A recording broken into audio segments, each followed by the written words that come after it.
Bienvenidos a un nuevo video de Sinaloa de Leyva.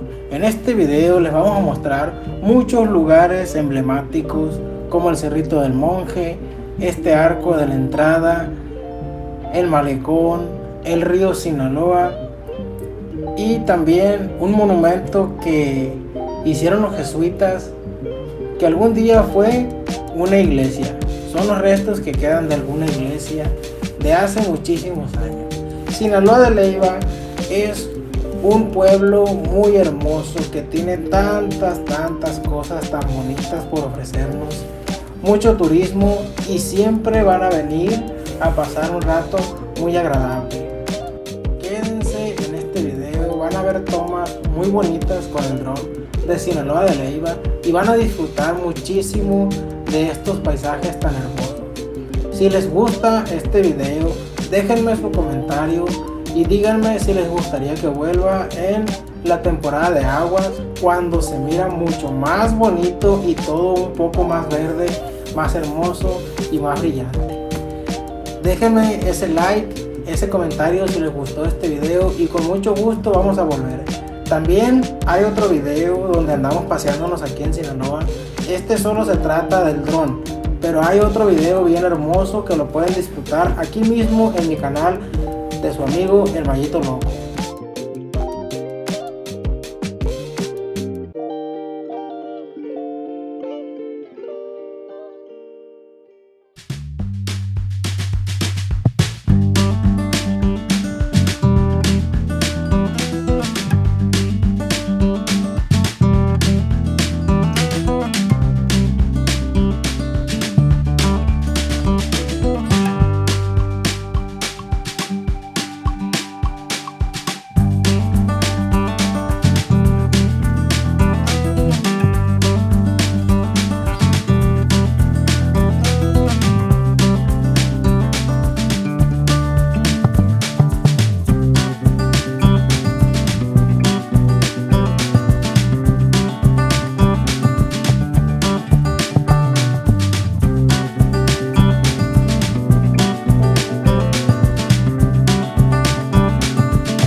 de paisajes, ¿verdad, mi gente? Qué bonito es Sinaloa, ¿verdad? Cuando gusten venir, pueden venir con mucha confianza, pueden pasearse, pueden turistear, pueden comer cosas muy ricas. Y espero les gusten estos videos para volver y seguir grabando muchos videos más de aquí de Sinaloa de Leyva. Espero estén disfrutando muchísimo de este video.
tomas con el dron con su amigo el Mallito Loco. Pueden seguirme también en mi página de Facebook. Ahí van a encontrar mucho contenido, mucho material del rancho, agarrando cura, turisteando y ayudando a los demás, mi gente, porque siempre nos gusta mucho ayudar a los demás. Cuando gusten seguirme en mi página de Facebook, me encuentran igual como Mallito Loco y estamos a la orden. Muchas gracias por mirar este video. Les agradezco mucho por sus likes, sus comentarios y por todo el apoyo que me brindan. Estamos a la orden y somos puros locos forever. Conozco ese ranchito de San Joaquín, cerca de la Rosqui desde el 99. Ando aquí de morrillo fui, vago travieso pero educado. Mi jefa se aventó ese volado. Aguanto y no se va el hilo, menos de problemas siempre me verán tranquilo. De corazón noble eso se nota, ya se sabe. Extiendo la mano pa' mi gente la liane. Yo soy bien alegre y siempre la paso contento. Para disfrutar la vida solo hay un intento.